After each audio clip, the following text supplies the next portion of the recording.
भारत के मंत्री पीयूष गोयल ने इस बारे में ट्वीट करते हुए कहा कि हर युवा में है योद्धा और हम अपनी अग्निपथ स्कीम के माध्यम से 46,000 अग्निवीरों को इसी साल इंडक्ट करने जा रहे हैं। आइए मैं इसके बारे में आपको बताता हूं कि भारतीय सेना के अंदर शामिल तो होंगे, लेकिन इंटरेस्टिंगली यह नौकरी केवल 4 साल के लिए होगी। बहुत ही इंटरेस्टिंग होने वाली है यह बात, जो आप लोगों को समझ में आनी चाहिए, काफी ज्यादा इंपॉर्टेंट है। सकारात्मक पहलू क्या है, नकारात्मक पहलू क्या है, तमाम बातों के बारे में मैं आज आपके साथ में इस सेशन में चर्चा करूंगा। साथियों, भारत सरकार की इस अग्निपथ योजना में जहां पर 46,000 अग्निवीर इसी साल नियुक्त किए जाएंगे, उनकी सेवा का कार्यकाल मात्र 4 साल का होगा। जैसे ही मैंने ये लाइन बोली, जो पहला क्रिटिसिज्म, क्योंकि आप जिन अखबारों को, सोशल मीडिया को पढ़ते हैं उनको मैं भी पढ़ता हूं, उनके अंदर यह चर्चा हुई, ये लीजिए एक और बेरोजगारी बढ़ा दी। किस मायने में? इस मायने में कि सरकार ऑलरेडी लंबे समय से सेना की भर्ती नहीं निकाल रही थी। लगभग 2 साल पूरे हो चुके हैं, सेना की भर्तियां नहीं हुई हैं, यानी आर्म्ड फोर्सेस के अंदर कार्मिकों की भर्ती नहीं हुई है। युवा दौड़े जा रहा है, परीक्षाओं की तैयारी कर रहा है, लेकिन इंतजार चल रहा था, लेकिन उसकी नियुक्ति नहीं आ रही थी, एग्जाम्स नहीं हो रहे थे, रैलीज नहीं निकाली जा रही थी। अचानक सूचना आती है कि रैली निकलेंगी, लेकिन 4 साल के लिए नियुक्ति दी जाएगी। अब यह बात सुनकर के एक युवा में उत्साह में थोड़ी कमी आएगी। कमी इस बात की कि यार केवल 4 साल के लिए ही नौकरी मिलेगी, यह तो स्कॉलरशिप जैसी नौकरी हो गई। लेकिन इस 4 साल की नौकरी के मायने क्या हैं, क्या इसके सकारात्मक पक्ष हैं, किस प्रकार से यह भविष्य का निर्माण करेगी, कौन इसके लिए एलिजिबल होगा, ये सारी बातें आज के सेशन में हम जिक्र करते हैं। तो चलिए, अग्निपथ योजना जो कि ट्रांसफॉर्म करने जा रही है डिफेंस सर्विसेज को, अगर आपको मालूम हो तो ये जो है ना, मतलब डिफेंस टूर के तहत किया गया कार्यक्रम है। इसके अंतर्गत क्या होगा, आइए मैं आपको बताता हूं। सबसे पहली बात जो आपको समझनी होगी वो ये है, इस प्रक्रिया में अग्निपथ योजना के तहत भर्ती परीक्षाओं का आयोजन करवाया जाएगा। नंबर 1, बिल्कुल सर्विस की जरूरतों के हिसाब से इसमें महिलाओं और पुरुषों को निमंत्रित किया जाएगा। जो लोग आवेदन करेंगे उनकी उम्र 17.5 साल से 21 साल के बीच में होगी। ये तथ्य याद कर लीजिएगा, यह योजना 17.5 साल से 21 साल के युवाओं के लिए ही लाई गई योजना है। यदि कोई 17.5 साल का युवा 10वीं पास करके भर्ती करता है तो उसको सरकारी नौकरी के दौरान, यानी 4 साल की नौकरी के दौरान 12वीं की डिग्री भी प्रदान कर दी जाएगी। उसे मौजूदा मेडिकल और फिजिकल नियमों के तहत ही चयन किया जाएगा। 10वीं और 12वीं की योग्यता के आधार पर इसमें योग्यता के अनुसार परीक्षा में बैठाया जाकर के लोगों को नौकरी दी जाएगी। सर, तनख्वाह वनख्वाह कितनी मिलने वाली है, क्या मिलने वाला है, कुछ बताइए। और भारतीय सेना में जाने का ये तो सुअवसर है, इसके अंदर क्या होगा, ध्यान से सुन लीजिए। भारतीय सेना में पहली साल का जो पैकेज होगा वो होगा 4.25 लाख, यानी 4.76 लाख, यानी कि मतलब आप 5 लाख के लगभग ही अपना सैलरी पैकेज पहली साल में समझें।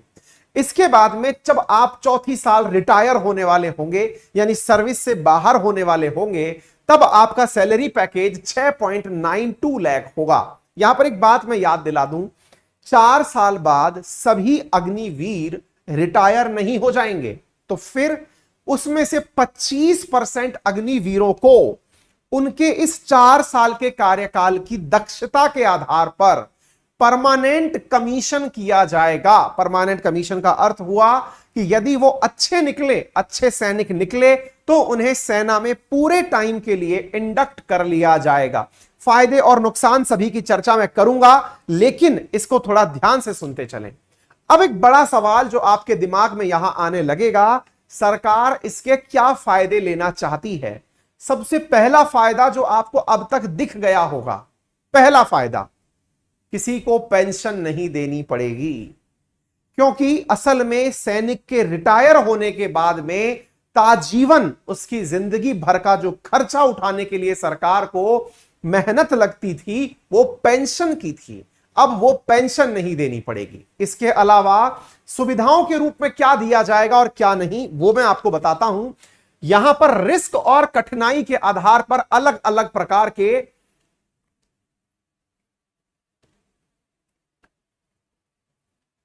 अलाउंसेस दिए जाते रहेंगे, यानी कि उन्हें अलग अलग प्रकार के भत्ते दिए जाते रहेंगे सैलरी में से। अब ये एक तथ्य सुन लीजिएगा, इसमें एक पैकेज बनाया गया है जिसे सेवा निधि पैकेज कहते हैं। सेवा निधि पैकेज के तहत कहा गया है कि सैलरी में से 30%, आपकी सैलरी का 30% कटता रहेगा। मतलब यूं समझिए, अगर 30,000 सैलरी है तो उसका 30% यानी कि 9,000 रुपए सरकार काट के अपने पास रख लेगी, और उस 9,000 में सरकार अपनी तरफ से 9,000 और मिलाएगी। इस प्रकार से एक महीने का 18,000 हुआ। वो पैसा जब आप 4 साल बाद रिटायर होंगे तो आपको एक मुश्त पकड़ाया जाएगा, यानी जितना आपकी सैलरी में से कटा उसमें उतना ही पैसा और मिलाया जाएगा, और मिला करके रिटायरमेंट पर 11.7 लाख रुपए आपको उपलब्ध करा दिए जाएंगे। ये जो 11.7 लाख रुपए मिलेंगे, इसमें से भारत सरकार कोई भी टैक्स वसूल नहीं करेगी। फिर एक सवाल बनेगा, सर लेकिन ये तो गलत है, लोगों को रोजगार के नाम पर केवल झुंझुना पकड़ा दिया जा रहा है, रोजगार मांगने जा रहे हैं, ये आपने तो एक प्रकार की कॉन्ट्रैक्ट वाली जॉब दे दी, 4 साल बाद रिटायर, अब क्या करेंगे? चुनौतियां तो बहुत सारी आ गई सर। हमने कहा जैसे, सर पहली चुनौती तो यह कि 4 साल बाद जो व्यक्ति रिटायर हो जाएगा वो फिर नौकरी कहां करेगा। सुन लीजिएगा ध्यान से, आप 21 साल की उम्र में, यदि 17.5 साल की उम्र में लगे तो 7 4 11, 21.5 साल की उम्र में रिटायर हो जाएंगे।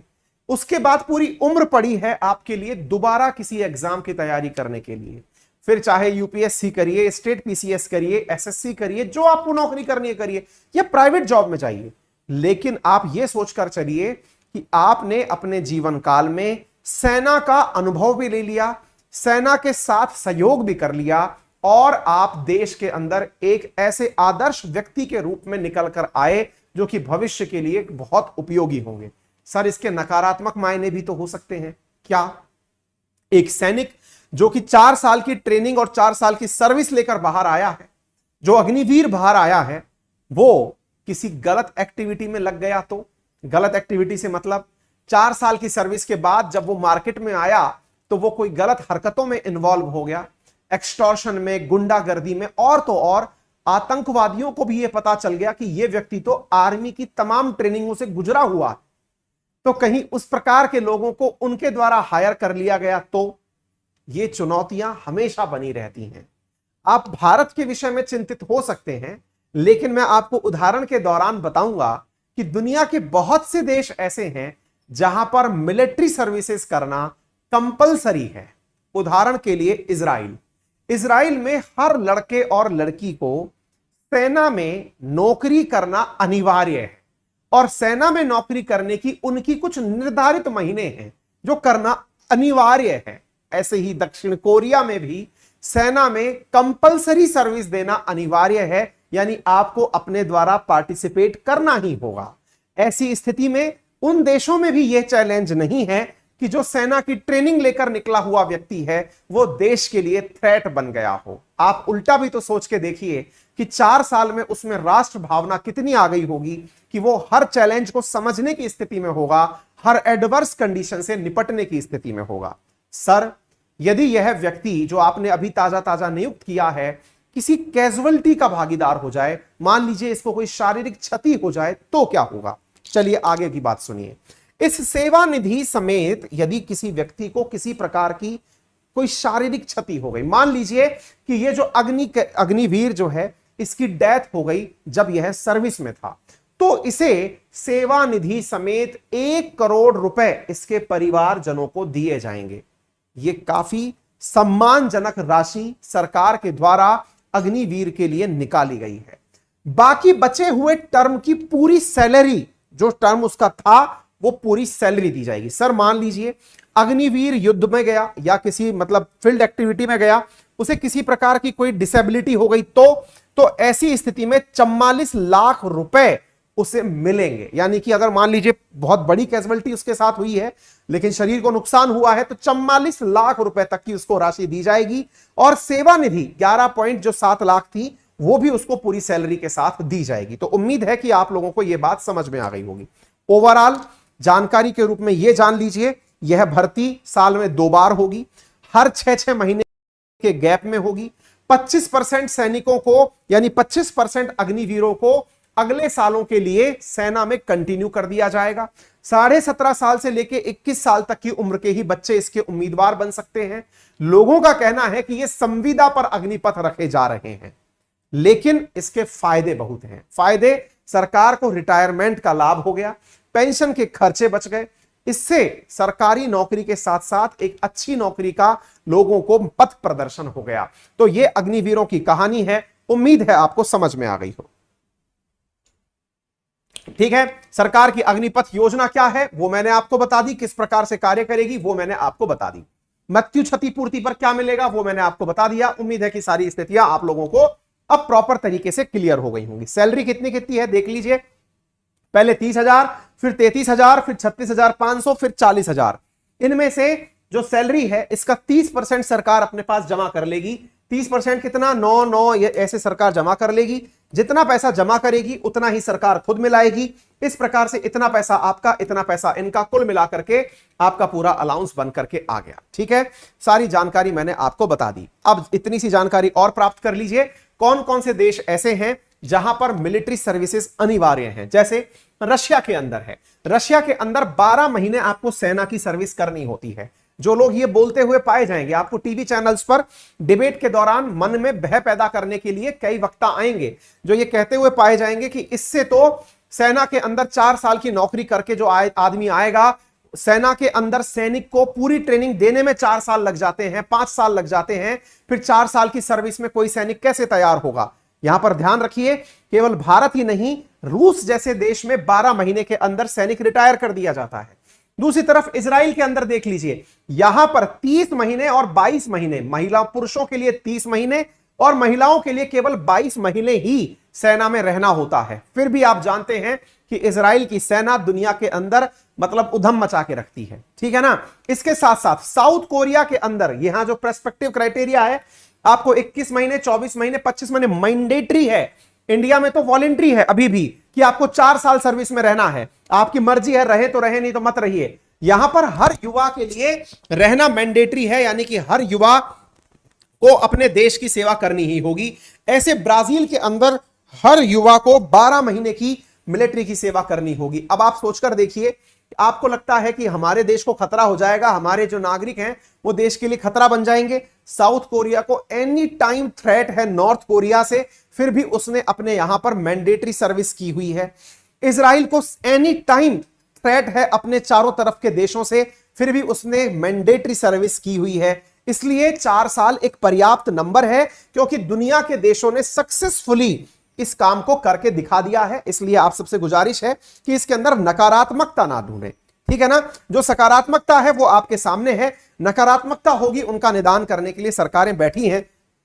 मुझे उम्मीद है आप लोग इसको सही तरीके से लेंगे। मैं इसे बहुत सकारात्मक रूप से लेता हूं, कम से कम इस मायने में ही सही कि एक बच्चा जो कि 17.5 साल 18 साल की उम्र में है, वो इस नौकरी के अंदर एंट्री करेगा। 21-22 साल की उम्र में एकदम फिजिकली फिट होकर, अनुशासित होकर के, वेल ड्रेस्ड और मेंटेन एटिकेट्स के साथ होकर देश की सुरक्षा में अपना योगदान देकर फिर देश के लिए काम में आने की स्थिति में पहुंचेगा। यानी कि वो 4 साल बाद जब देश के अंदर आएगा, वो सामान्य युवा से काफी अच्छी स्थिति में होगा। मुझे ऐसा लगता है कि जिस प्रकार से देश के अंदर नेशनल कैडेट कोर एनसीसी कार्य करता है, ये एनसीसी का ही एक विराट रूप होने वाला है। क्योंकि कॉलेज के दौरान जब एनसीसी में एक बच्चा वर्दी धारण करता है और देश की सुरक्षा के लिए वॉलंटरली कसम खाता है कि मैं देश की सुरक्षा के काम आऊंगा, मुझे लगता है कि ये उससे भी बढ़कर होने जा रहा है कि देश की सुरक्षा के लिए काम भी आएंगे आप, सेना सरकार की ट्रेनिंग भी देगी, साथ में आपको सैलरी भी मिलेगी, आपको एक अलाउंस भी मिलेगा जिसका आप अपनी फर्दर स्टडीज में उपयोग कर पाएंगे। तो मुझे लगता है कि देश के लिए यह एक सकारात्मक कदम है।